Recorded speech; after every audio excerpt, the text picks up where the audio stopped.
Hello! We're going to do one of our little catch-up videos to show you about some of the work that we were doing around about, well, from this time last year and throughout summer. We did loads of work on the boat and we did loads of videos, but we've just not been able to put them up. So we are putting them up now. We're going to have I'm going to have a chat with Martin in a minute about the ceiling panels and what we did with the ceiling panels and how we put the ceiling panels up. I get to chat to Martin about this because I didn't do that much for the ceiling panels, mainly because I'm quite short. I'll show some videos of the ceiling panels and we'll put some little sections in between of all the work that we did, and you'll get to see who we worked with, lovely, lovely people. And that's about it. So I'm just going to turn this camera around now and have a chat with Martin. In the first instance, it was David, who's my brother, and me, and we did the first couple of panels, I think. And then the second week, it was Mike joined us as well, who's my cousin, and they're both bigger than me and stronger than me, so it makes sense to have at least 3 people, so that you've got 2 people holding things up while the third person goes round sort of fastening and drilling and things. And it also means that you can get things centred and just lie down. Things like that. I've got time for that.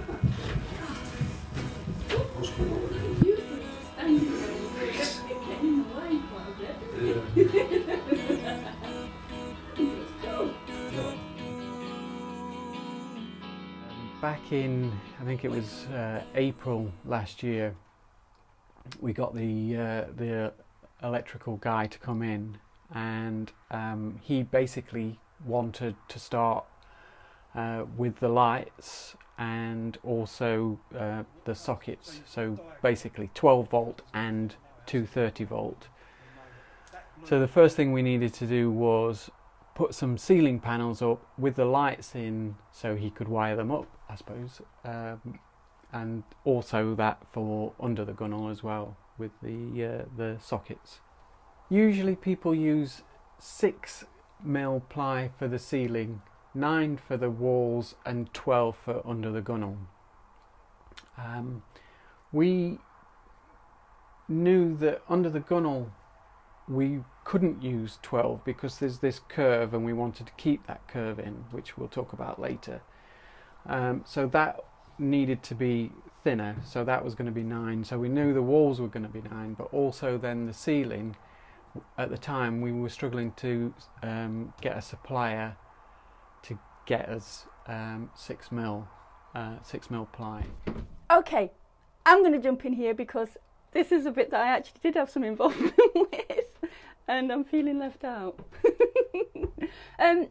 We got all our ply through the boatyard. They were brilliant. They've managed to get loads of things for us, and they got it much cheaper than we were sourcing it. And it's huge sheets, so they were able to store it really easily for us, so that when we needed it, we were just bringing sections of ply, sections onto the boat. And it's heavy stuff. And it was delivered. It was all sorted out by them. So that's why we've got the sheets that we've got, the size sheets that we've got, and why we've got the wood that we've got. Is that me? We did lots of drawings of the boat and planned out each room, and we knew where the bulkheads were going to go and the sizes of the rooms. So with the living room, we knew that the first bulkhead was going to go here across the batten, and there's 2 battens, one here and one by the door. We wanted to make sure that the ply was secure, and in most cases where the joint is across a batten. Now you don't have to do it that way, but it is just a way that I particularly wanted to do it. What that means is, for the living room, is that it comfortably split into two halves. So basically each of these two panels is roughly 6 foot. If we'd have left this one the full size, it would have come to about here. Then we would have had a shorter section. So aesthetically, I think that the idea was that two panels the same size would look better rather than having this sort of odd sort of division here. That the battens that we've got on there at the moment are actually attached to the metal structure of the boat, the skeleton of the boat. And it's very, very strong. You can stick battens to the hull of the boat, the roof and everything, but I was just a bit concerned that it just wouldn't be strong enough. So that was why we went for attaching the battens to the metalwork of the boat and then the ply to the battens in the way that we have. Given that, it does mean that then you're losing ply, in that you're chopping ply off, which, you know, you may be able to use in other places, but it is a thing to bear in mind.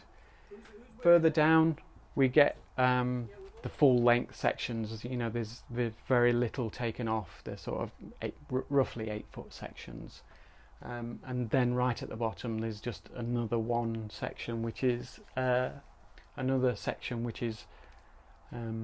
foot. You're in a small space, and you've got these huge sheets which are basically 8 foot by roughly 4 foot wide. It's all in millimeters these days, but I'm a bit conflicted with inches and feet and centimeters and millimeters, mainly because when I was at school it was just on that verge of changing over. So we were taught feet and inches, but also introduced to centimeters and millimeters. And I'm in that unfortunate sort of situation where one measurement might be in inches and another measurement might be in millimeters. So it gets a bit confusing, especially when you're doing sort of big work. Is it that on the same piece of wood, maybe? It can be sometimes. It can be, yeah. Yeah, but as long as you remember, you're okay.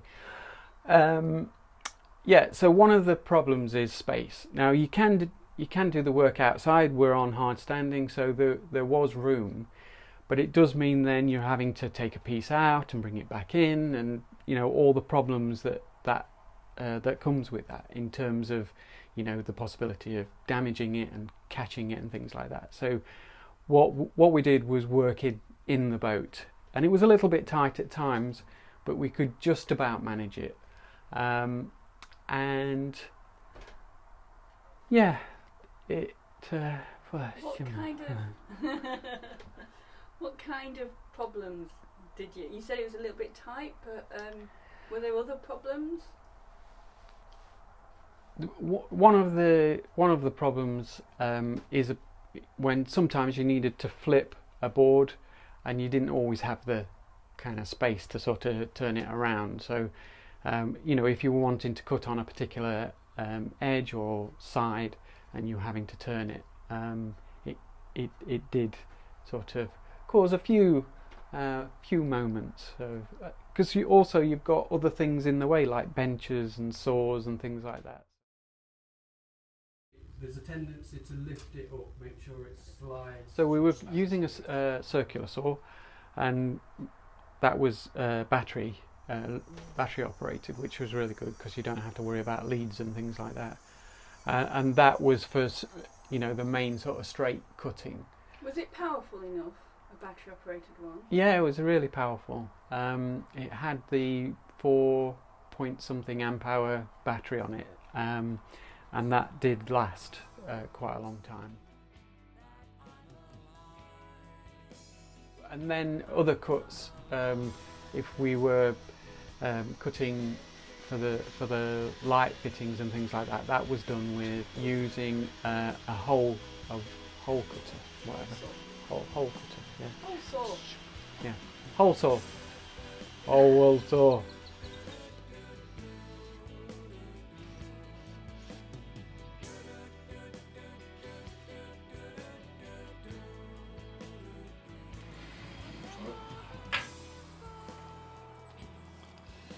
The light, although it's the right diameter for the actual fitting, the bit that sticks out more than the size of the hole that we've got, which is 57mm. It's meant to be 58, but even that I don't think is quite right. So as you can see, it won't fit in. So what I'm trying to do is just make the hole a bit wider so it can slot in.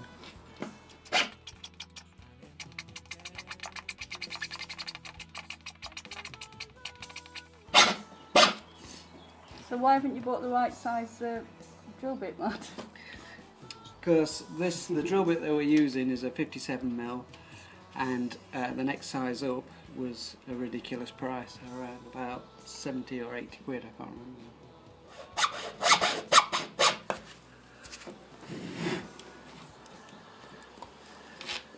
It's got to be tight because it's got to hold on. It's got to be bought. Likewise, it's got to come out when you put it in. A little bit more. The vents and the extractor fan holes, because they were bigger, we used a jigsaw. The main issue was actually getting the measurement right and the placement of the hole within the actual air vent. We were so eager to get started that when we put the first two panels up, we forgot that the mushroom vents were still covered with tape. And we put the first two panels up and then thought, oh God, we've got to now take them down or do something.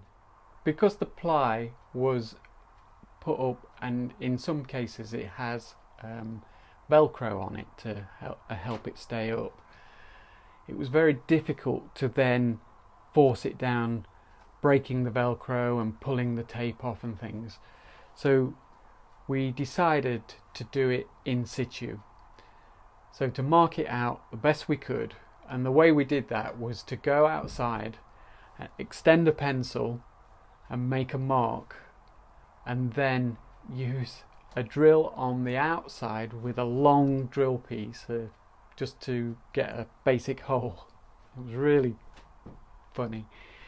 And then once we had the hole on this side, we could make the mark, and then using the jigsaw up here like this, carefully cut around the hole.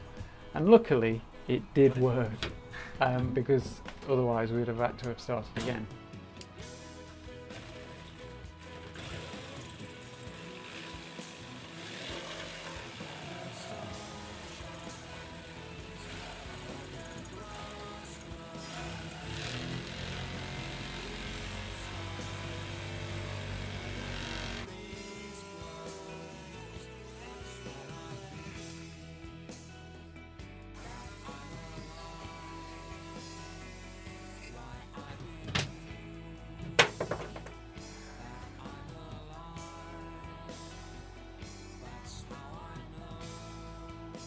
Not bad.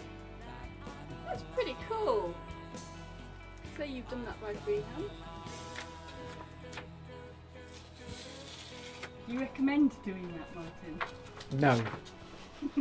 No, I don't recommend doing it because it is a bit dangerous, and you've got to be really careful, and ply is expensive, so if you've made a mistake, you're wasting money. Luckily, with the type of vent cover that we've got, it is quite big, so it does cover up any of those sort of slight imperfections, although actually we did do a good job. We realised early on that you had to cut on the face side, because the saws we were using basically churn up the other side. So if you cut on the non-face side, it means the face side then becomes sort of the edge becomes a bit jaggedy, and even though all the edges get covered up with beading, it's still untidy and it can tear the wood as well.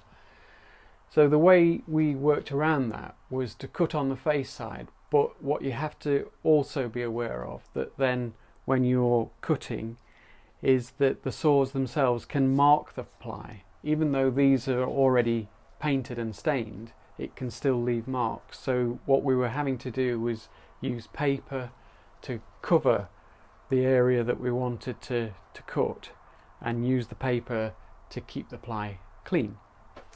And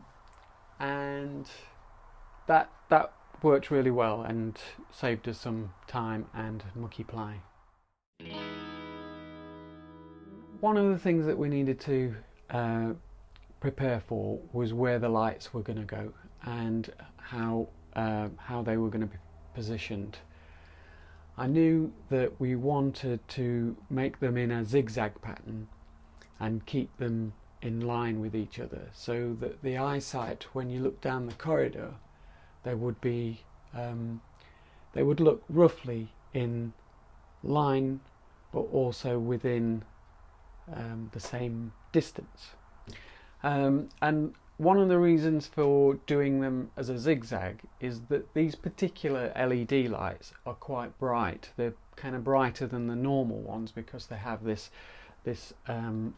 little bulbs on them that sort of disperse the light in a wider arc, wider cone coming down. Each of the cone of light covers a wide area, but also then fills in the gap between the other two opposite. So for instance, if you look at this one here and this one, you've got a cone that comes down here, a cone that comes down here, and then there's one in the middle where the cone comes down this way, and then you get a more even spread of light across the room. The other advantage of these ones is that you turn them on and off individually just by tapping them, so that you don't have to have all lights on at the same time. The other thing to remember about fitting lights is that wherever there's a batten, unless you want to cut out the batten, you need to sort of just judge it and just move things ever so slightly around. In a couple of places further down, we did move the light just ever so slightly, which goes against the template we had, but we adjusted it in other areas as well. Basically, if you're going to move one, you need to readjust everything around it as well, or it'll just look odd because it's not centered anymore. So this particular light here is centered between these two. This one, where there's a batten, we've moved it ever so slightly this way just to avoid any problems of cutting out the batten and weakening the batten. We've moved it this way, but then you also need to then think about how that one affects everything else going down and the one on this side. So you need to just move everything in this area to accommodate that little bit of movement, so that when you do look down the eye line, even though that one's slightly out and this one is moved further that way, when you look down, it still looks like they're all exactly where they should be, exactly the same distance, and in actual fact they're not. What you're looking for is something that looks right. It's not necessarily mathematically correct in that sense, because your eyes can forgive a certain amount. Not always. If this was moved over by an inch this way and you look down, you would be able to see that had moved over an inch this way. But in terms of the length, because it's going away from you, you do have a little bit of room to move it one way or another. There was lots of measuring, lots of remeasuring and checking measurements, especially where lights were going to go, where the vents were going to go. So for instance, with the vents, you have to put the panel up, make a mark, bring the panel down, draw the right circumference to the circle, put it back up, double check, all these sorts of things. So it slows the whole process down, especially when you're working in a small confined space. You reckon? I personally would take this one out a bit. Yeah. put pressure into the middle, Mike. Yeah. Just press that Then and we show do. him how it goes. Yeah, then we do Just a it. little bit here. And, Okay. yeah, just put it up a little bit. Yeah. That's it. And then when that's out, you can then put them here. And then put that back in. Okay. So just let him have a relax. Yeah. Okay. So that it tries to push it Push it out. out a bit. Yeah. Whereas while that's there, it's not going to push it out. Do something back there. Something. What we need is a prop to Yeah. prop that up against. Just connect on.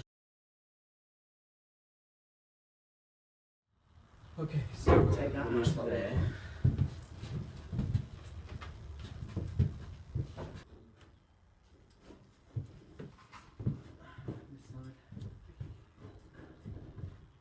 The process was actually quite slow to begin with because we were, making it up as we went along. Really, we knew what we wanted to do, but we weren't quite sure how we were going to do some of those things. Well, yeah, because it should go in a little bit different. Once we'd got a few panels up and we'd cut out the holes and we knew what we were doing, the rest of it just fell into place and was a much quicker process. Having said that, it was still slow. For instance, I think on the first day we only managed 2 panels. On the second day, probably 3. But partly that is to do with the cutting out and fitting everything in and fitting around things in the boat. So I hope you enjoyed that. That was, and I hope it was useful to you. Remember that these are just, we're not experts. These are just the way that we've done the things that we do. If you have done them in other ways, then let us know about it. It'd be really, really lovely to hear from you. But yeah, it's coming on, and thanks for watching. And if you like the video, give it a big fat thumbs up, like that. And if you didn't like the video, then we're sad, but that's fine. We'll see you soon, and if you're a subscriber, lovely, hello. If you're not a subscriber, subscribe, and we'll see you soon. Take care.